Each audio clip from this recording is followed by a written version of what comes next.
سے لاؤں؟ واہ ابو طالب سے قلمدان کہاں سے لاؤں؟ تیرے کہنے پہ جو عمران کا انکار کروں، پھر محمد کا نکاح خان کہاں سے لاؤں؟ واہ واہ واہ واہ واہ سبحان اللہ. آل کی پہچان نہیں لوگوں کو، میں عید ابوذر و سلمان کہاں سے لاؤں؟ سبحان اللہ. جس کا بیٹا ہو علی اور بھتیجا ہو نبی، میں اتنا مضبوط مسلمان کہاں سے لاؤں بھائی؟ سبحان اللہ. واہ واہ واہ واہ واہ واہ واہ. پھر سے پڑھیے بھائی ماشاء اللہ سبحان اللہ. اللہم صلی علی محمد وعلی محمد وعجل فرجہم. سبحان اللہ. کہنے کا میں عرفان کہاں سے لاؤں؟ واہ ابو طالب سا قلمدان کہاں سے لاؤں؟ تیرے کہنے پہ جو عمران کا انکار کروں، واہ واہ پھر محمد کا نکاح خان کہاں سے لاؤں؟ سبحان اللہ بھائی واہ. آپ کی آل کی پہچان نہیں لوگوں کو، ہاں. میں دید ابوذر و سلمان کہاں سے لاؤں؟ جس کا بیٹا ہو علی اور بھتیجا ہو نبی، میں اتنا مضبوط مسلمان کہاں سے لاؤں؟ سبحان اللہ سبحان اللہ. اللہم صلی علی محمد وعلی محمد وعجل فرجہم. اللہم صلی علی محمد وعلی محمد وعجل فرجہم.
جناب سیدہ آئی جو مجلس غم میں،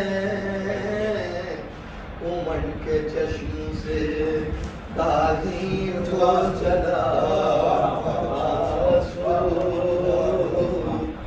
امن کے چشم سے تعظیم کو چلا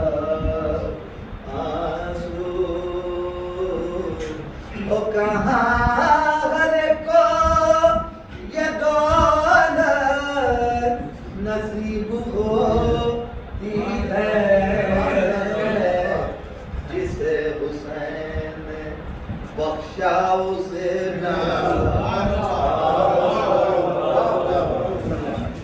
جسے حسین بخشا اسے ملا سفید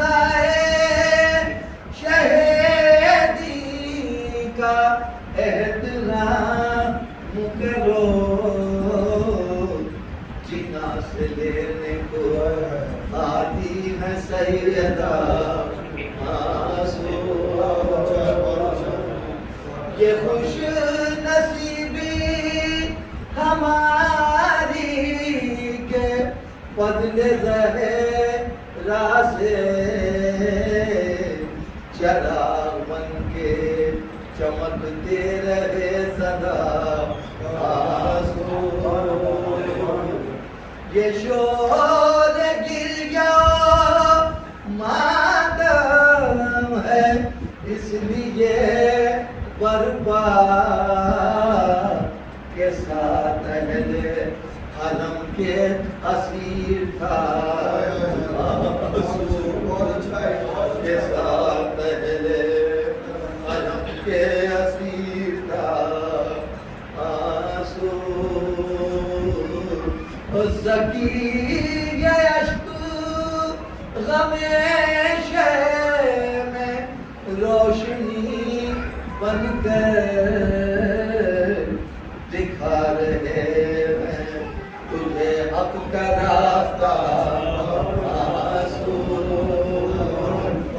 دکھا رہے ہیں تجھے حق کا راستہ معصوم. سبحان اللہ.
اور ظاہر ہے کہ آج روز جمعہ بھی جو ہمارے آخری امام سے منسوب ہے،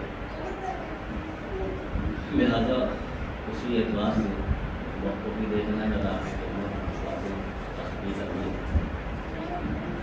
ارشاد خداوندی ہے کہ واللہ اخرجکم من بطون امہاتکم لا تعلمون شیئا، کہ وہی وہ پروردگار ہے جس نے تمہیں تمہاری ماؤں کے شکم سے اس طریقے سے وجود بخشا، اس طریقے سے ظاہر کیا کہ تم کچھ بھی نہیں جانتے. یعنی خداوند عالم خداوند متعال ہمیں اس بات کا احساس دلا رہا ہے کہ تم خود کو پہچانو اور یہ جانو کہ تمہارا خدا کیا ہے، تم کیا ہو، تمہارا رب ہے. واللہ اخرجکم من بطون امہاتکم لا تعلمون شیئا، کہ تم کچھ بھی نہیں جانتے. تمہیں اس طریقے سے وجود بخشا گیا کہ تم کچھ بھی نہیں جانتے تھے.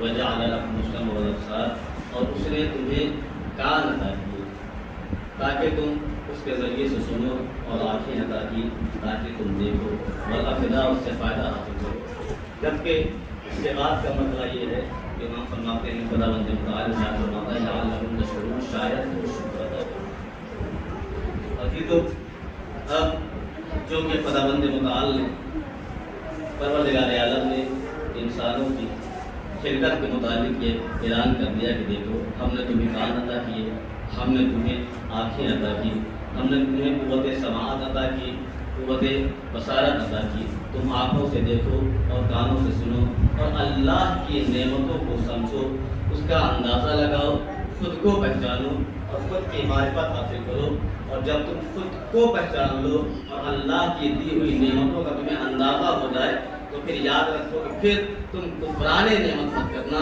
بلکہ شکران نعمت۔ اللہ نے تمہیں جو عطا کیا ہے اس کا شکریہ ادا کرنا، اور ہاں جب تم شکریہ ادا کرتے ہو اللہ اس نعمت میں اضافہ کرتا چلا جاتا ہے۔ لیکن اگر کہ تم نے نعمتوں کو پانے کے بعد اور نعمتوں کو حاصل کرنے کے بعد کفران نعمت شروع کر دیا تو یاد رکھنا اس طریقے سے اللہ تمہیں نعمت دینا جانتا ہے اسی طریقے سے نعمتوں کو واپس لینا بھی جانتا ہے۔ اگر اس نے تمہیں اپنی نعمتوں سے نوازا ہے تو یاد رکھنا اگر تم نے کفران نعمت کیا ہے تو پھر تمہارا حال وہی ہوگا کہ جو کل فطرس کا ہوا تھا۔ فطرس کو اللہ نے بالوں پر عطا کیے تھے نا، مگر اس کے اندر جہاں سے انا پیدا ہو گئی، جہاں سے مغروریت اور تکبر آنے لگا، اللہ نے دی ہوئی نعمتوں کو سلب کرنا شروع کر۔ تو یاد رکھنا جو اللہ نعمتوں کو دیتا ہے اگر جو تم نے کفران نعمت شروع کر دیا تو پھر تمہارا شمار اسی طریقے سے ابلیس میں ہونے لگے گا، شیطان میں ہونے لگے گا۔ اب یہ تمہارے اوپر ہے کہ تم اللہ کی دی ہوئی نعمتوں کا شکریہ ادا کر کے اپنے آپ کو آسمان کے بلندیوں پر پہنچاتے ہوئے منزل کمال تک پہنچتے ہو، یا تم کفران نعمت کرتے ہوئے ابلیس اور شیطان میں شمار ہوتے ہو۔ درود پڑھیں محمد والے محمد۔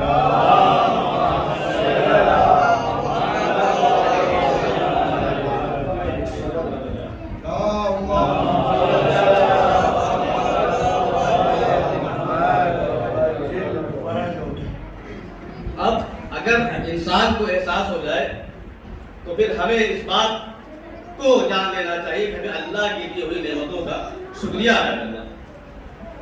اللہ ہے تو کا پروردگار وہ ہے کہ جس کے لیے سرکار نے اپنی مرتبہ نے ارشاد فرمایا کہ دیکھو اللہ وہ ہے کہ جس کے لیے اعلان یہ ہوا کہ جب تم اس کی توحید کا اقرار کر لیتے ہو، جب تم اس کی توحید کا اقرار کر لیتے ہو، اللہ کو اللہ مان لیتے ہو اور اس کی محبت تمہارے دلوں میں اتر جاتی ہے تو پھر کائنات کی مشکلات تمہیں متزلزل نہیں کرتی۔ آج جو انسان تھوڑی تھوڑی پریشانیوں سے پریشان ہو جاتا ہے اور حالات کا شکار ہو کے اللہ سے دور ہونے لگتا ہے، خداوند عالی امام فرماتے ہیں کہ جب تمہارے اندر اللہ کی معرفت آ جاتی ہے، اللہ کو پہچاننے لگتے ہو، اس کی عظمت کا اندازہ ہو جاتا ہے تو پھر تمہیں میں سے کوئی بلال بن جاتا ہے اور کوئی ابوذر بن جاتا ہے۔ اس لیے کہ انسان اللہ کو اللہ جاننے کے بعد، اللہ کو رب العزت اور خالق کائنات جاننے کے بعد اور قادر مطلق جاننے کے بعد جب اس کو یہ معلوم ہو جائے کہ اس کا حامی و مددگار اللہ کی ذات ہے جس کے اوپر کسی کا زور نہیں، جب وہ اس کا مددگار ہو، وہ اس کا حامی ہو جائے تو پھر انسان کو فرق نہیں پڑتا ہے۔ اب آپ دیکھیں جناب بلال کے لیے تھا کہ جناب بلال کو نے کہا جناب بلال وہ غلام حبشی کہ جن پر مسلسل اذیت، مسلسل تکالیف دی جا رہی اور اس قدر اذیت دی جا رہی تھی کہ بلال کی زندگی دشوار ہو گئی، مگر وہی بلال ہے کہ جیسے زبان پہ قولوا لا الہ الا اللہ تفلحوا کا وہ نعرہ بلند کیا اور اللہ کی وحدانیت کا اعلان کیا، اب اللہ نے اس کے عوض میں بلال کو عطا کیا کیا کہ اللہ نے اس کے عوض میں بلال کو نوازا اس طریقے سے ہے کہ کل تک جو لوگ جناب بلال کو اپنے ٹھوکروں میں رکھتے تھے، جن کی آواز پر بلال دوڑتے ہوئے آتے تھے، اب وہی بلال ہے اور مؤذن اسلام بننے کے بعد اب وہی بلال آواز دے رہے ہیں اور ان کی آواز پر وہی افراد دوڑتے ہوئے آ رہے ہیں۔ یعنی جو لوگ کل بلال کو ٹھوکر مارتے تھے، جن کی آواز پر بلال دوڑتے ہوئے آتے تھے، مگر بلال نے جیسے ہی اس کلمے کو اپنے دل سے لگایا، اللہ کی توحید کا اقرار کیا، اللہ کو اللہ مانا، اس کو مالک کل مانا، خالق کل مانا، قادر کل مانا، اب یہ پتا چل گیا کہ اللہ کے بعد کوئی ذات نہیں ہے، وہ اتنی عظیم ذات ہے اس سے بہتر کوئی ذات نہیں ہوتا۔ اب جب اللہ کو اللہ مان لیا، اب کائنات کو اللہ نے بلال کے قدموں میں ڈال دیا، اب بلال کا مرتبہ اتنا بلند ہو گیا کہ جو بلند افراد تھے وہ بلال کے برابر نہیں آ سکتے۔ تو یاد رہے کہ اگرچہ کوئی چیز ہمیں کائنات میں بلند کر سکتی ہے تو ہمارے اعمال ہیں تو ہمیں پستی سے اٹھا کے بلندی تک پہنچاتے ہیں۔ تو محمد والے محمد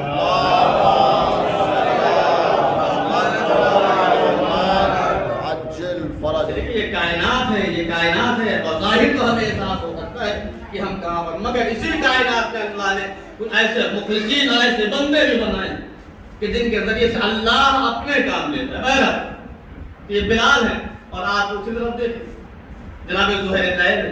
زہیر قین کون ہے؟ کہا زہیر قین وہ ہے کہ جب قافلہ حسینی روانہ ہوا ہے کربلا کے تو زہیر کا بھی قافلہ صاف صاف روانہ ہے. آپ اللہ کو سے بہتر جانتے ہیں. مگر زہیر مولا حسین کے قافلے کے ساتھ اپنا قیام نہیں کرتا.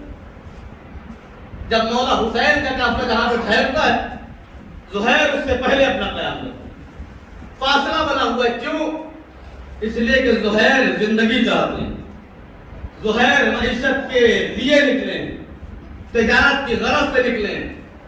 وہ ایک بہترین زندگی چاہتے ہیں, حیات چاہتے ہیں, سکون چاہتے ہیں. تو یہی تو ہے.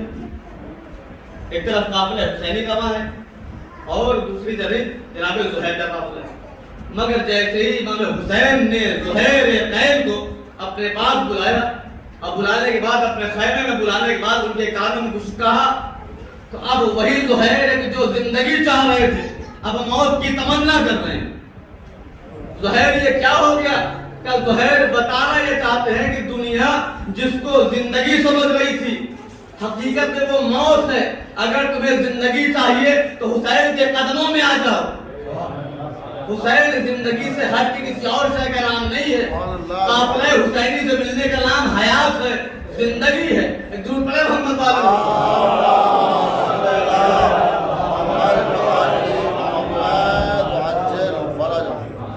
حسین کے قافلے سے مل جاؤ, قافلے حسینی سے مل جاؤ.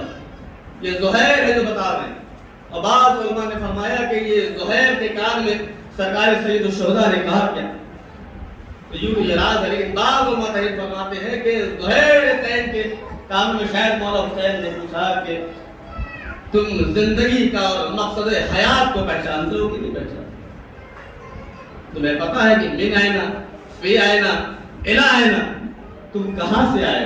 یاد رکھیں میرے عزیزو, یہ معصوم نے ہمیں فارمولہ دیا ہے. اگر انسان اس فارمولے کو سمجھ لے تو پھر اس کی زندگی میں پریشانی نہیں آتی. جو ہم چھوٹی چھوٹی پریشانیوں سے پریشان ہو گئے کہ ہمارے فلاں بیمار اور فلاں بیمار اور ہمارے پاس گھر نہیں اور ہمارے پاس مکان نہیں اور یہ طرح طرح کی پریشانیاں, امام فرماتے ہیں کہ اگر انسان ان فارمولے کو سمجھ لے تمام پریشانیاں ختم ہو جائیں. کیا فرق لگتا ہے؟ یہ سمجھ لے کہ من آئینا کہاں سے آیا ہے, فی آئینا کہاں پر آیا ہے, الہ آئینا کہاں پر جانا ہے. اگر اس تین چیزوں کو سمجھ لیں تو انسان کی زندگی کا مقصد واضح ہو جائے. تب زہیر کو مولا نے یہی بتایا تھا کہ تم اپنی حقیقت کو پہچانو, اپنی ذات کو پہچانو. اب وہی زہیر ہے جو اپنے آپ کو مولا سے الگ کیے ہوئے جا رہے ہیں. وہی حسین ہے جو حجت خدا پر ایمان لے کر آئے. ان کی محبت ان کے دل میں اتر گئی. اور یاد رکھیں کہ جب کسی کے دل میں حجت خدا کی محبت آ جاتی ہے تو اللہ اس کے قدموں میں کائنات کو جھکا دیا کرتا ہے. اب یہ چاہے اس دور کی حجت ہو یا آج کے دور کی حجت. ایک تو محمد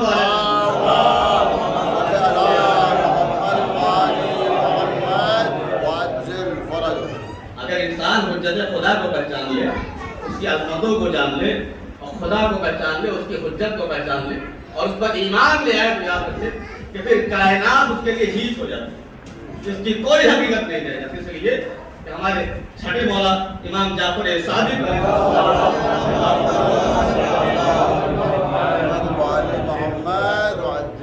مولا ارشاد فرماتے ہیں کہ یہ دنیا ایک مختصر سا سفر ہے تمہارے لیے. تم یہاں پر آئے ہو ایک کم مدت کے لیے آئے ہو. تمہارے پاس جتنا کم سامان ہوگا اتنی ہی آسانی سے تم یہاں سے پہنچ کر جاؤ, اپنے اگلے سفر کی طرف نکل جاؤ.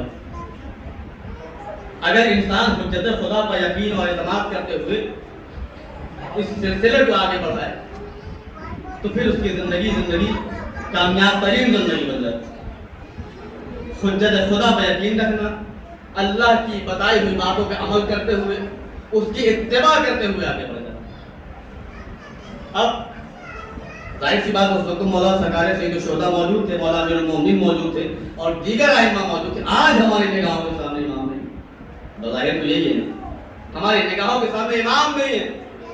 اور ہم یہ چاہتے ہیں جیسا کہ روایات میں ہے کہ آخری زمانہ وہ آئے گا کہ جب اللہ کی حجت ظہور کرے گی، پردے غیب ہٹا کے دنیا میں ظاہر ہوگی، تو عالم یہ ہوگا کہ امن و امان قائم ہوگا جاؤ یہی ہے۔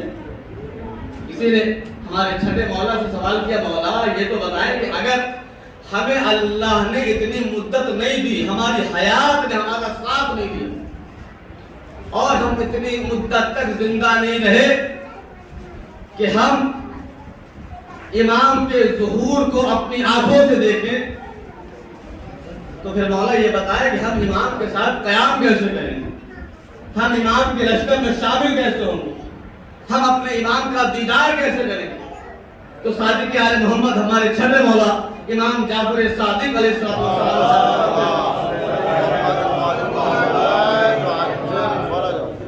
ہمارے چھٹے مولا ارشاد فرماتے ہیں کہ یاد رکھو، اگر تم دیکھیں فارمولہ دیا ہمارے چھٹے مولا فرماتے ہیں کہ یاد رکھو، اگر تم یہ چاہتے ہو کہ ہمارا بیٹا جب ظہور کرے جو اللہ کی آخری حجت ہوگی، جب وہ ظہور کرے اور تم اگر یہ چاہتے ہو کہ تم اس کے ساتھ قیام کرو، ان کے لشکر میں شامل ہو جاؤ، ان کا دیدار کرو، پھر یاد رکھو کہ تمہیں یہ چاہیے کہ تم روزانہ بلا ناغہ نماز صبح کے بعد دعائے عہد کی تلاوت کیا کرو۔ مولا فرماتے ہیں کہ ہمارے چھٹے مولا فرماتے ہیں کہ اگر تم یہ چاہتے ہو کہ ہماری حجت کے ساتھ ان کے لشکر میں شامل ہو جاؤ، شامل ہو جاؤ، ان کا دیدار کرو، ان کی نصرت کرو، تو پھر تمہیں یہ چاہیے کہ ہر نماز صبح کے بعد بلا ناغہ دعائے عہد کی تلاوت کیا کرو۔ اور یاد رکھو اگر تم ایسا کرتے ہو اور یہاں تک کہ تمہیں موت آ جائے اور تم اس دنیا سے رخصت ہو جاؤ اور یہاں تک کہ ہمارا بیٹا، ہمارا فرزند اللہ کی آخری حجت ظہور کرے، جب ہمارا بیٹا ظہور کرے گا تو تمہیں تمہاری قبروں سے اٹھایا جائے گا، تمہیں تمہاری قبروں سے اٹھایا جائے گا اور تمہیں دکھایا جائے گا کہ تم اپنی آنکھوں سے دیکھو کہ یہ شمع رسالت ہے جو روشن ہو چکی ہے، آفتاب امامت روشن ہو چکا ہے، اب ظلمت ختم ہونے والا ہے، تاریکیاں چھٹنے والی ہیں، اور پھر تم اپنے ساتھ امام کے لشکر میں شریک کیے جاؤ گے اور شامل کیے جاؤ گے۔ ایک دو بڑے محمد والے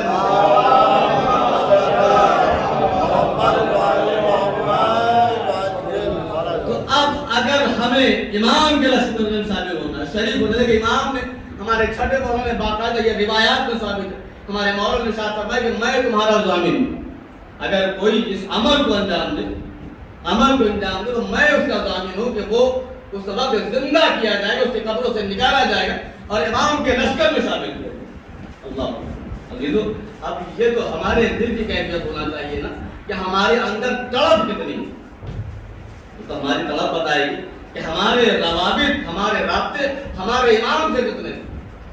پہلا مسئلہ یہ ہے کہ ہم بیدار تو ہوں، اس لیے کہ ہمارے درمیان میں دعوے کرنے والے بہت سے افراد نظر آ جاتے ہیں، لیکن جب ہم منزل یقین کی طرف آگے بڑھتے ہیں اور ہم یہ دیکھتے ہیں کہ کیا آیا ہم نے حقیقت اس پر عمل بھی کیا کہ نہیں، تو ہم بہت کم افراد ایسے نظر آتے ہیں کہ جو اس منزل پر اور جو اس پر گامزن نظر آتے ہیں۔ اور اس کے بعد ہمارے چھوٹے مولانا نے فرمایا کہ یاد رکھو فقط یہی نہیں ہے، اگر کوئی شخص اس طریقے سے عمل کرے، اور یاد رکھو کہ نماز صبح کے بعد اگر سورج نکلنے سے پہلے کوئی ایک تصویر یعنی 100 مرتبہ اپنے زبان پہ لا الہ الا اللہ کا ورد کرے، تسبیح پڑھے، تو یاد رکھو اس کے اوپر اس کو میدان محشر میں جب حشر کا میدان ہوگا تو میدان محشر میں اسے اس طریقے سے داخل کیا جائے گا جس طریقے سے 14ویں کا چاند داخل ہوگا۔ اللہ، اس کا مطلب یہ ہے کہ یہ وہ کلمہ ہے، یہ وہ کلمہ طیبہ ہے کہ جب ہمارے زبان سے ظاہر ہوتا ہے تو ہمارے پورے وجود میں اترتا چلا جاتا ہے۔ عزیزو، اسی کو کہتے ہیں ہم نے شکرانِ نعمت عطا کی۔ اللہ فرماتا ہے کہ ہم نے تمہیں جو نعمتیں عطا کی ہیں، اگر کہ تم شکرانِ نعمت کرتے جاؤ گے تو ہم تمہیں عروج کے منزلوں پر لے جائیں گے، منزل کمال تک پہنچا دیں گے۔ تمہیں بڑے محمد والے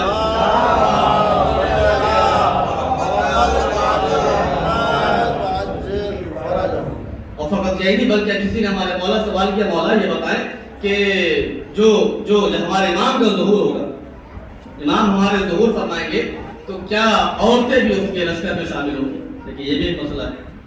ہمارے مت اور آپ سمجھتے ہیں فقط ہم ہی لشکر امام میں شامل ہوں گے، نہیں، یہ بہت بڑی غلط فہمی ہے، اس لیے کہ ہماری ماؤں اور بہنوں کا بہت بڑا کردار ہے، یہ انہی کی کاوشوں کا نتیجہ ہے جو آج ہم فرش عذاب پر سبحان اللہ سبحان اللہ. ان کی عظمتوں کو سمجھیں، ان کی اہمیت کو سمجھیں اور سلام کریں. یہ ان کی محنت ہے اور ان کی کاوش ہے اور اسی کا نتیجہ ہے کہ آج ہم فرش عذاب تک آ گئے، کشتی حسین تک آ گئے. یہاں تک جو ہم نے سفر طے کیا ہے، یہاں تک پہنچانے میں ان کا بہت بڑا کردار. کسی نے پوچھا کہ مولا یہ بتائیں کہ کیا لشکر میں، امام کے لشکر میں عورتیں بھی ہوں گی؟ امام نے فرمایا بے شک ہوں گی، بے شک ہوں گی. بلکہ بعض روایت یہ ہے کہ ہمارے سڑے مولانا نے ارشاد فرمایا، اگر مشتبہ نہیں کر رہا ہوں تو غالباً ارشاد فرمایا کہ 8700 عورتیں ہوں جن کے نام امام نے بیان کیے. البتہ بہت سی روایات ہیں، اس میں ایک روایت یہ بھی، اس میں ایک کا نام میں آپ کی خدمت نقل کرتا ہوں. ایک درود پڑھیں محمد والے.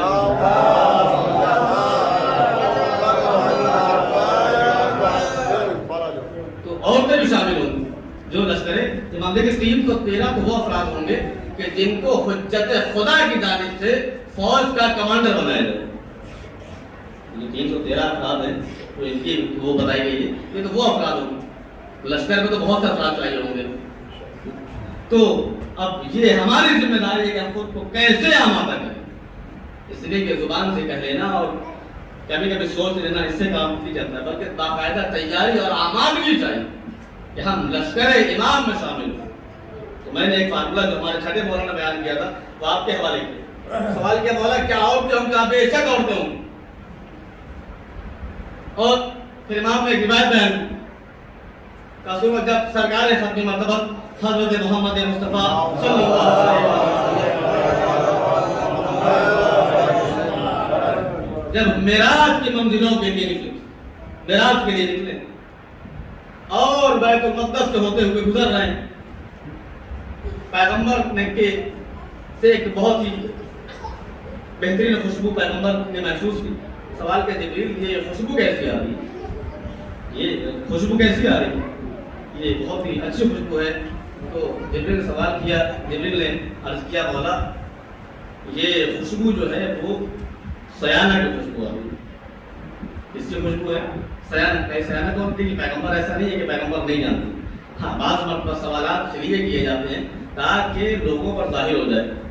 کبھی کبھی یہ بھی ہوتا ہے کہ ہم کہیں پر بیٹھے ہوتے ہیں اور آپس میں گفتگو بھی کر رہے ہوتے ہیں، لیکن چونکہ کچھ چیزیں لوگوں پر مخفی ہوتی ہیں، پوشیدہ ہوتی ہیں، تب ان کو بتایا کیسے جائے، ظاہر کیسے کیا جائے. ایک دم سے ایک بار بھی نہیں بتایا جا سکتا. اس لیے بعض مرتبہ یہ بھی ہمیں خیال رکھنا ہے کہیں بد احترامی نہ ہو جائے، بد اخلاقی نہ ہو جائے، کسی کا دل ٹوٹ نہ جائے. بلکہ روایات آپ کی نظروں میں ہے کہ مولا امام حسن اور امام حسین جب گزر رہے تھے اور ایک بزرگ وضو کر رہے تھے، وہ تمام واقعات کے پیش نظر ہے کہ مولا نے ان کو ٹوکا نہیں تھا بلکہ خود یہی فرمایا تھا کہ ہم دونوں بھائی وضو کر رہے ہیں، آپ یہ بتا دیں کس کا وضو صحیح ہے.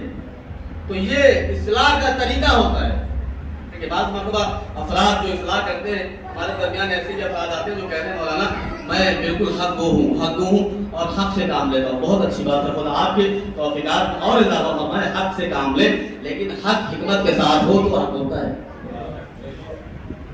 اگر آپ کا حق حکمت کے ساتھ ہے تب حق ہے. اس لیے کہ بغیر حکمت کے حق نہیں ہے. بغیر حکمت کے کلام کرنے سے شیطانیت وجود میں آتی ہے، شیطنت وجود میں آتی ہے. لیکن جہاں پہ حکمت ہوتی ہے وہاں پہ عبد صالح بن جاتے ہیں، نیک اور مومن بنتے ہیں. آپ کسی کی توہین نہیں کر سکتے. شریعت نے آپ کو اجازت نہیں دی ہے، یہ شریعت مصطفیٰ ہے، شریعت پیغمبر اعظم ہے. آپ کسی کی توہین نہیں کر سکتے. آپ کہیں مولانا ہم بہت ہی حق گو ہیں اور سچ بولنے والے نہیں ہیں. اچھی بات ہے، سچ بولیں، حق بولیں، مگر اگر کہیں آپ کے سچ بولنے سے فساد ہو رہا ہو تو خبردار خاموش ہو جائیں. آپ یہاں یہ کہہ کے نہیں بچ سکتے کہ ہم حق بولنے والے ہیں اور سچ بولنے والے ہیں، برداشت کیسے ہو رہا ہے، کیسے کریں. نہیں، آپ سیرت امیر المومنین دیکھیں 25 سال میرا بولا خاموش رہا ہے. کیا علی جیسی ذات کوئی ہو سکتی ہے؟ کیا امیر المومنین جیسی ذات کوئی حق بولنے والی ہو سکتی ہے؟ نہیں ہو سکتی ہے. تو آپ کے کلام میں اگر حکمت نہیں ہے تو آپ بیکار ہیں. بولے حق بولیں، سچ بولیں، اچھی چیز ہے، لیکن یہ دیکھیں کب بولنا ہے، کہاں بولنا ہے، کیا بولنا ہے. اسے حکمت کہتے ہیں.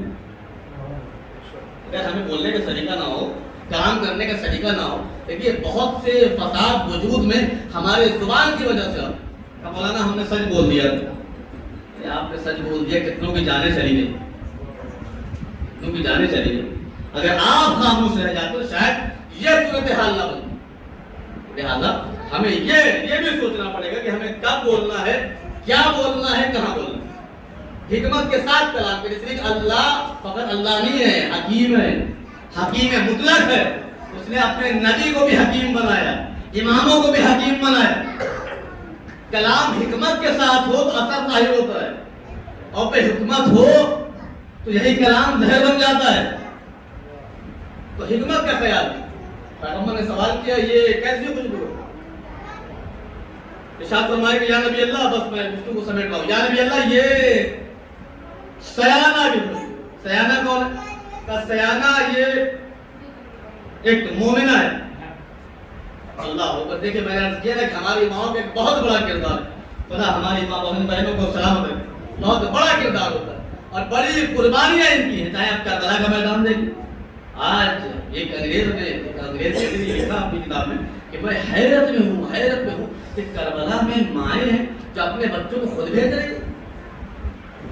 ورنہ مائیں تو اپنے بچوں کی زندگی کی دعا کرتی ہیں. اور کربلا کی ماں کو تو پتا تھا کہ جو بھی جا رہا ہے پلٹ کے واپس نہیں آنے والا. اس کے بعد یہ کہہ رہی ہے کہ اگر نہیں گئے تو دودھ نہیں بکوں گی.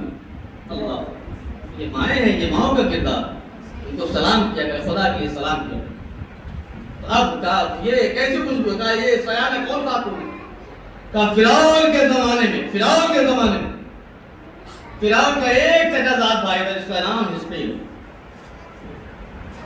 یہ کون ہے؟ یہ فرعون کے دربار میں اس کا خزان تھی، اس کے مالیات کو دیکھتا ہے. اچھا یہ ہے کون؟ کہیں فرعون کے چچا زاد بھائی. اور یہ وہی ہے، روایات میں یہ ہے کہ حزقیل نے وہ صندوق بھی تیار کیا تھا جس میں جناب موسیٰ کو رکھ کے دریائے نیل کے حوالے کیا گیا. اب جب دریائے نیل کے حوالے کیا گیا تھا تو موجیں تو ادھر آ رہی تھی، لیکن جناب موسیٰ جس صندوق میں تھے وہ ادھر جا رہا ہے. یہ حیرت کی بات ہے نا، جب موجیں ادھر آ رہی ہیں، پانی کا رخ ادھر کا ہو اور یہ ادھر جا رہے ہیں، یہ کیا ہے؟ کیا اسی کو تو معجزہ کہتے ہیں؟ جو ہوا کے خلاف ہو، زمانے کے خلاف ہو، یہی تو معجزہ ہوتا ہے. یہ کمال پیدا کیسے ہوا صندوق میں؟ کہا اس میں کمال اس لیے پیدا ہوا کیونکہ اس کے اندر حجت خدا موجود ہے. تو اگر کسی صندوق میں حجت خدا آ جائے تو اس کے اندر کمال یہ پیدا ہوتا ہے کہ وہ ہوا کے رخ کے اگینسٹ جاتا ہے، اس کے مخالف جاتا ہے. تو اگر کوئی فخر موسیٰ سے منسوب ہو جائے تو اس کے اندر کتنا کمال پیدا ہو. محمد آل محمد.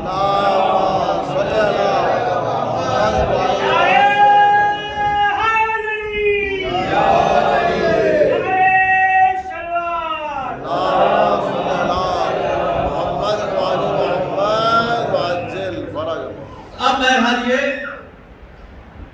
حزقیل ان کی زوجہ ہے سیانہ، حجت خدا پر ایمان لے آئی، حضرت موسیٰ پر ایمان لے آئی. اور فرعون کے دربار میں ایک دن کی زبان سے ظاہر سی بات ہے، جب انسان کے دل میں کچھ ہوتا ہے تو زبان پہ تو آ ہی جاتا ہے. اصل و بیشتر ہمارے ساتھ یہ ہوتا ہے کہ انسان بعض مرتبہ بہت اچھا ہے لیکن کبھی کبھی چھٹکے میں ایک دم سے میرے زبان پہ ظاہر آ جاتا ہے، زبان پہ آ جاتی ہے. کیوں کہا جاتا ہے؟ ہمارے بزرگان فرماتے ہیں کہ جو دل میں ہوتا ہے وہ زبان پہ آ جاتا ہے. تو ہمارے یہاں مثل بولی جاتی ہے، آپ کب تک چھپائیں گے اپنے آپ؟ زبان دل میں ایمان ہے، حجت خدا پر ایمان لا چکی ہے. تہوار میں ایک دن زبان پہ ایک کلمہ جاری ہوا، بسم اللہ الرحمن الرحیم. کچھ گرا، اس کو اٹھانے کے لیے جب چھپی تو سب سے پہلے کیا کیا؟ بسم اللہ الرحمن الرحیم. دیکھیے حکم یہ ہمیں یہ کہ جب کسی کام کو شروع کرو تو اس کے ابتدا بسم اللہ سے کیا کرو. یہ حکم ہے نا. دیکھیے یہ مجلسیں تو یقیناً واقعی یہ سرکار شہداء کا کرم ہے کہ ہمیں مجلسوں سے بہت چیزیں مل جاتی ہیں جو ہماری زندگی کے لیے بہت اہم ہوتی ہیں. اور اگر ہم مجلسوں سے کچھ نہ لے پائیں تو یہ یقیناً بہت بڑی کمی. یہ ممبر پر آنے والے کی بھی ذمہ داری ہے کہ وہ کچھ دے کے جائے اور بیٹھنے والوں کی بھی ذمہ داری ہے کہ کچھ لے کے جائے. تو بہرحال زبان پہ کلمہ جاری ہوا بسم اللہ الرحمن الرحیم. کچھ سامان گرا، سامان کو اٹھانے کے لیے اٹھائے نے اس سے پہلے کہا بسم اللہ الرحمن الرحیم. دربار میں جو افراد تھے کچھ لوگ تھے انہوں نے سن لیا.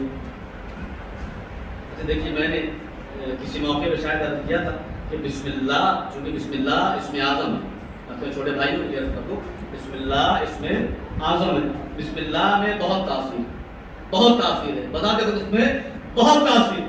جب ہم کسی بھی کام کو شروع کرنے سے پہلے بسم اللہ کہتے ہیں، کھانا کھانے سے پہلے، دوا کھانے سے پہلے، کسی کام کو شروع کرنے سے پہلے، اٹھنے سے پہلے، بیٹھنے سے پہلے جب بسم اللہ کرتے ہیں تو جو اس کے مضر اثرات ہوتے ہیں اللہ اس کو ظاہر کر دیتا ہے.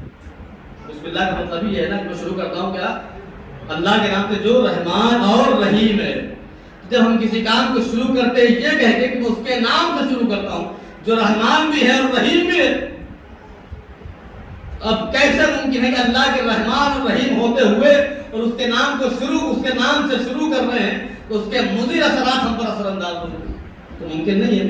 میں نے کسی موقع پر کیا تھا کہ ہمارے ایک دوست نے، ہمارے ساتھی نے اپنے وطن کا ایک گھر کا ایک واقعہ بیان کیا تھا کہ ان کے گھر میں، بس میں عرض کر چکا ہوں جو نہیں جانتے ان کے لیے ضمن فقط دو جملوں میں اس بات کو عرض کر دوں کہ اس کا اثر کیا ہوتا ہے تاکہ یہ بات بھی ہمارے ذہنوں میں محفوظ رہ جائے کہ بسم اللہ ہے کیا. اس کے بعد اپنی بات کو آگے بڑھاتا ہوں.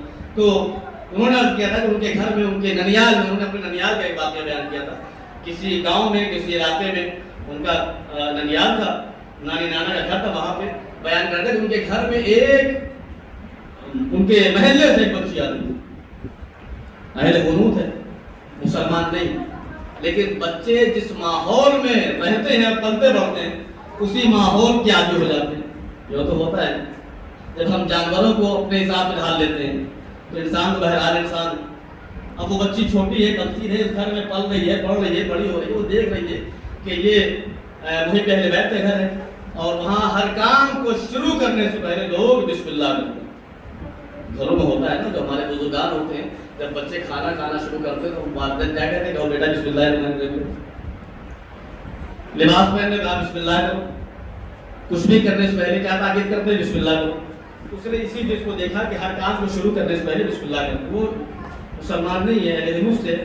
اب بڑی ہو گئی، اپنے گھر آ گئی، اس کی شادی ہو گئی، بہت جلدی اس کی شادی ہو گئی. گرو پڑے محمد والے محمد.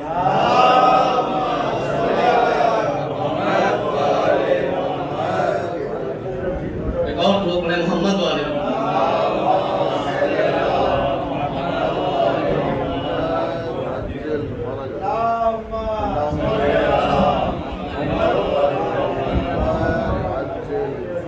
تو بہرحال اس کی شادی ہو گئی. اب شادی ہونے کے بعد جب وہ اپنے گھر پہنچے، ظاہر سی بات ہر گھر کا ماحول یہ نہیں، شادی اسی کے اعتبار سے ہوئی، ان کے ماحول میں، ان کے خاندان میں ہوئی. اب شادی ہونے کے بعد اس کا عالم تو وہی ہے جو بچپن سے اس نے دیکھا تھا. کام شروع کرنے سے پہلے بسم اللہ، کھانا پکانا ہے بسم اللہ، نہانا ہے بسم اللہ، کھانا شروع کرنا ہے بسم اللہ. گھر والوں نے کچھ کہا بسم اللہ. اب گھر والوں نے بار بار ٹوکا لیکن اس کی عادت ختم نہیں ہو رہی. اب لوگوں نے یہ سوچا کہ اس کو ختم کر دیا جائے، مار دیا جائے. اب اگر یوں ہی مار دیں تو بدنامی ہوگی، ظاہر سی بات. اچھا اکثر یہ بھی ہوتا ہے سسرال میں دوسرے گھر کی بچیاں آسانی سے رہ نہیں پاتی، یہ بھی عجیب ماحول ہے. اپنی بیٹی کے لیے دعا کرتے ہیں کہ وہ بہتر رہے اور دوسروں کی بیٹیوں کے لیے چاہتے ہیں کہ یہ خوش نہ رہے. درود پڑھے محمد والے محمد.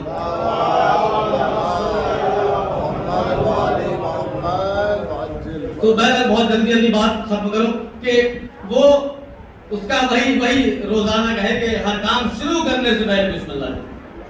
اب ایک دم تو نہیں مار سکتے، کچھ نہیں کر سکتے، ختم نہیں کر سکتے. تو یہ ہوا پہلے گاؤں میں، گھروں میں میرے خیال شاید اب ہے کہ نہیں بات، بڑے بڑے مٹی کے برتن ہوتے تھے، گھڑے وغیرہ ہوتے تھے جس میں اناج رکھتے تھے تاکہ یہ خراب نہ ہو اور ضرورت کے مطابق اس میں سے نکالتے رہتے تھے، گھروں میں استعمال ہوتا تھا. اب ان لوگوں نے سوچا کہ جہاں پہ اناج رکھا ہوا ہے وہاں پر ایک زہریلا سانپ رکھ دیا جائے اور اس سے کہا جائے گا کہ جاؤ تم وہاں سے وہ اناج نکالو اور کھانا بناؤ.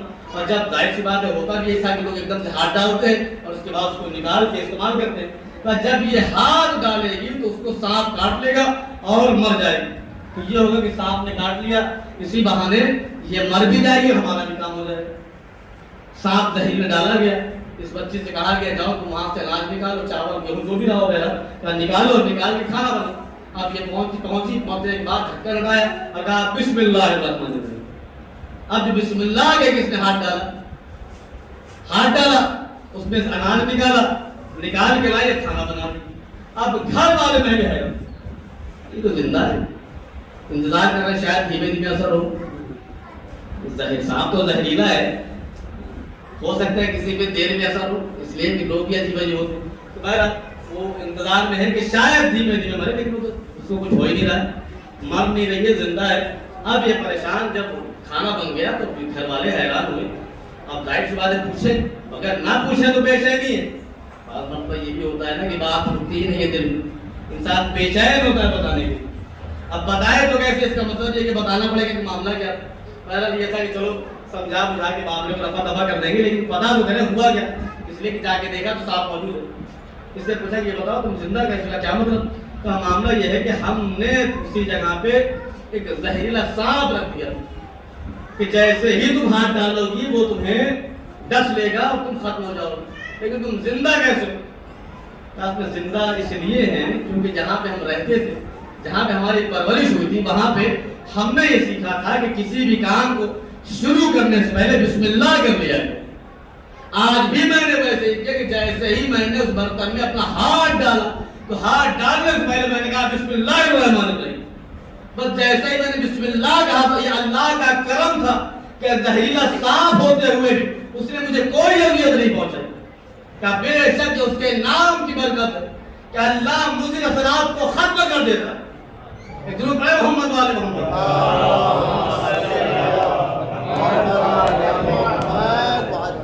اور درود پڑھیں محمد والے محمد۔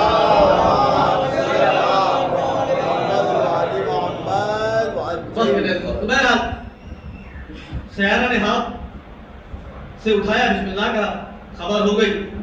اب فرعون کا تم کس پر ایمان لاتے؟ کہا اس اللہ پر۔ کیا ہمت کہہ سکتی تھی نا کہ نہیں ایمان کو کچھ پر ہی لاتی ہوں، تجھے کو خدا مانتا۔ کہا نہیں، ایمان کو ظاہر۔ کہا تجھے پتا ہے کس پہ سزا سے؟ کہا ہاں جانتی ہوں، سزا دے۔ کیا پھر تو سزا کے لیے آمادہ ہے؟ کہا آمادہ ہوں۔ کہا تو جو سزا دینا چاہے دے دے۔ کہا اچھا دیکھ لے، ابھی بھی چونکہ رشتہ دار ہیں، ابھی بھی مہلت ہے، وقت ہے، گنجائش ہے۔ کہا نہیں، ایمان سے کوئی سمجھوتا نہیں۔ کل بلال نے اپنی زبان پہ کلمہ توحید جاری کیا تھا، نتیجہ آپ کے سامنے۔ آج اس کی زبان پہ کلمہ توحید جاری، کہ جو سزا دینا چاہے دے۔ کہا ٹھیک ہے، تندور روشن کیا جائے۔ تندور روشن کیا جائے، روشن کیا گیا، بڑھتے ہوئے شعلے ہیں جو باہر آ رہے ہیں۔ کہ دیکھ ابھی بھی وقت ہے، ابھی بھی وقت ہے، تو اللہ کو چھوڑ دے، مجھ پر ایمان لا، میں تجھے معاف کر دوں گا۔ کہا نہیں، ایمان سے خدا واحد پر، اللہ پر ایمان۔ پہلا اب اس نے کہا ٹھیک ہے، اگر تو نہیں مانتی تو پھر تو سزا کے لیے آمادہ ہو۔ سیادہ کے 3 بچوں، کہ پہلے تیرے بچوں کو جلاؤں گا، پھر تجھے ماروں گا۔ اب اس نے اس کے بڑے بیٹے کو لیا، تندور میں ڈالا گیا، کہ کوئی فرق نہیں پڑتا۔ جب ہم اپنے آپ کو اللہ کے لیے وقف کر دیتے ہیں تو ہمیں موت سے خوف نہیں آتا، اس لیے کہ زندگی میں اسی کی امانت اسی نے دیا ہے، جب چاہے کرے۔ لیکن ایمان پر مرنا یہ کمال کی ہوتی ہے۔ بڑے بیٹے کو ڈالا گیا، اس کے بعد اس کے چھوٹے بیٹے، اسی نمبر کے بیٹا، اس کو بھی ڈالا گیا، اور اس کی گود میں آغوش میں سب سے چھوٹا بیٹا اس کو بھی دیا گیا۔ اس کو دیا جائے لگا، ماں تھی نا، ماں کی مامتا پڑا تھی، پروردگار میں تیرے لیے اپنے بیٹے کو قربان کروں۔ اس نے اللہ پر اعتماد کیا، اللہ نے اس بیٹے کے ذریعے سے جو بچہ ابھی بولنا نہیں جانتا گویا ہوا، مانا باز دی میری ماں تو پریشان نہ ہو، اللہ نے تیرے عمل کو قبول کیا۔ وہ بچہ جو کلام نہیں کر سکتا، گویا نہیں ہو سکتا، اس بچے کی زبان سے یہ کلمات جاری ہوئے۔ اس کے بعد اس کے بچے کو ڈالا گیا، اور اس کے بعد سیانہ کو ڈالا گیا۔ جبریل فرماتے ہیں کہ یا نبی اللہ، جو کہ اس نے اللہ پر ایمان رکھا، اس کی توحید کا اقرار کیا، اپنے ایمان کو سلامت رکھا تھا، جس کی بنا پہ اب اس کی خوشبو ہے جو آدم میں پھیلی ہوئی ہے، اسے آپ محسوس کرتے ہیں۔ درود پڑھیں محمد والے۔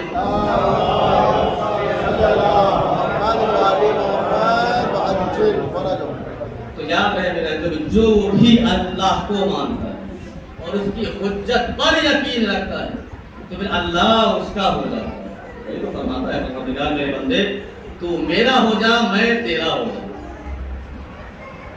تو اپنے آپ کو میرے حوالے کر دے، میں چاہتا ہوں کہ تو اس منزل میں آ جائے، کن فیکون کی منزل میں آ جائے کہ بس تو کہے کہ ہو جا تو بس وہ چیز ہو جائے۔ بس میں نے اس کو تمام کر دیا۔ جب انسان حجت خدا پر یقین رکھتا ہے، حجت خدا پر اعتقاد ہوتا ہے تو کائنات اس کے لیے خلیج ہو جاتی ہے۔ زندگی کی کوئی مقصد نہیں، زندگی سے کوئی خوف نہیں، موت سے کوئی خوف نہیں، اس لیے اس کا زندگی کا جینا بھی اللہ کے لیے، اس کا مرنا بھی اللہ کے لیے، اس کی زندگی بھی اللہ کے لیے، اس کی موت بھی اللہ کے لیے۔ انسان کا ہر عمل جب اللہ کے لیے ہو جاتا ہے اسے کوئی فرق نہیں پڑتا۔ بس ہاں یہ ضرور ہونا چاہیے کہ ہمارا اعتقاد حجت خدا پہ ہو، ہمارا اعتقاد ذات خداوندی پر ہو۔ یہی وجہ ہے کہ حسین مظلوم کربلا نے نوک نیزہ سے بلند ہو کے اللہ کی توحید کا اعلان کرتے بتایا کہ دیکھو ہم نے خدا کے لیے اپنے آپ کو وقف کر دیا، جب ہم خدا کے ہو گئے تو خدا ہمارا ہو۔ جو میں نے آج کی گفتگو کو سمیٹ دیا، بات کو ختم کیا۔ آج کی جو محرم فرش جزا پہ عزادار بیٹھے ہوئے ہیں اور ایک ماں کو اس کے بیٹے کا غصہ پیش کرنا ہے، تو محرم کی تاریخ وہ تاریخ ہے کہ جب حسین کا قافلہ سرزمین کربلا پہ پہنچا۔ روایات کے جملے یہ ہے کہ جیسے جیسے یہ قافلہ کربلا سے قریب ہوتا جا رہا ہے، بیویوں کی بے چینی بڑھتی جا رہی ہے، زینب ہے جو بے قرار ہوتی جا رہی، بار بار حجہ سے پوچھتی بھیا نہ جانے کیوں میرا دل بے چین ہوتا جا رہا ہے، میرے دل کو قرار نہیں آ رہا ہے۔ شہزادی فرماتی ہیں بھائی ہے بار بار تنقید کرتا بہن، ہم راہ حق پر ہیں، جب ہم حق کی جانب بڑھتے ہیں تو ہمیں کوئی فکر نہیں۔ سفر کرتے کرتے حسین کا قافلہ جب تو محرم کو سرزمین کربلا پہ پہنچا، عجیب کیفیت ہے، عجب عالم ہے۔ حسین راہوار پہ ہیں، حسین کا راہوار ہے، زمین کربلا پر پہنچنے کے بعد اب حسین کا راہوار ہے جو قدم آگے نہیں، راہ شناس راہوار ہے جو اپنے قدم کو آگے نہیں بڑھتا۔ امام اپنے قدم سے، امام چاہتے ہیں کہ راہوار آگے بڑھے، امام نے ایک کے بعد دوسرا راہوار، دوسرے کے بعد تیسرا راہوار، یہاں 7 گھوڑے تبدیل کیے، لیکن راہوار ہے جو آگے نہیں بڑھتا۔ ظاہر سی بات ہے امام تو جانتے تھے، لیکن ہاں امام بتانا چاہتے تھے دنیا سمجھ لے تو حجت خدا ہوتا ہے، اس کے راہوار بھی راہ شناس ہوا کرتے ہیں، منزل کو پہچانتے ہیں، مقصد حیات کو پہچانتے ہیں۔ بس امام نے قافلے کو روکا، روکنے کے بعد فرمایا ذرا پتہ کرو اس زمین کا نام کیا ہے، اس جگہ کا نام کیا ہے؟ کہ مولا آپ نہیں جانتے؟ کہا نہیں میں جانتا ہوں، لیکن دنیا والوں پر ظاہر ہو جائے، دنیا والوں پر آشکار ہو جائے اور یہ سمجھ لے کہ یہ قافلہ کس کا قافلہ آیا ہے، یہ زہرا کا خانوادہ ہے یا اولاد رسول کا کنبہ ہے جو اس دشت میں آ گیا ہے۔ بس امام نے فرمایا کہ ذرا لوگوں کو لاؤ تاکہ ہم پوچھیں کہ زمین کا نام کیا ہے۔ اب وہاں جب لوگ آئے امام نے دریافت کرنا شروع کیا، یہ بتاؤ اس زمین کا نام کیا ہے؟ تو کسی نے کہا مولا اسے دشت نینوا کہتے ہیں۔ مولا نے پوچھا اس کا کوئی اور نام ہے؟ کہا مولا اسے یثرب بھی کہتے ہیں۔ کہا اسے کچھ اور بھی کہتے ہیں۔ ایک ضعیف آگے بڑھا، بڑھنے کے بعد کہتا ہے مولا اسے کربلا اے مولا اس زمین کو کربلا بھی کہتے ہیں۔ اور جیسے ہی مولا نے کربلا کا نام سنا آواز دی عباس قافلے کو روک دو، بس یہیں پہ ہمارے خیال نصب کیے جائیں گے۔ اور دریا کے کنارے خیال نصب ہو گئے، خیال کا نصب ہو رہا تھا،